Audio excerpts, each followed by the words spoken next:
மிதமான சூட்டில் தேவையான அளவு எள்ளை பொரிஞ்சு வர்ற அளவுக்கு வறுத்து எடுத்துக்கோங்க.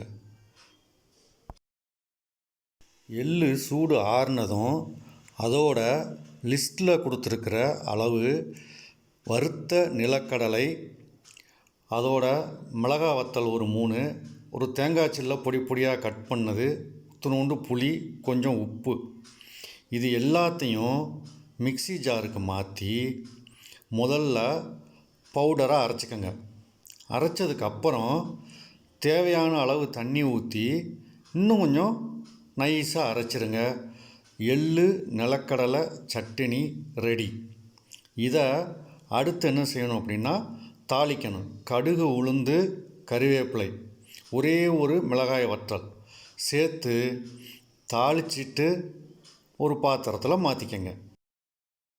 இந்த சட்னி இட்லி, தோசைக்கு காரச்சாரமாக ரொம்ப பொருத்தமாக சூப்பர் டேஸ்ட்டாக இருக்குங்க. ட்ரை பண்ணி பார்த்துட்டு எப்படி இருந்ததுன்னு கமெண்ட் பண்ணுங்கள்.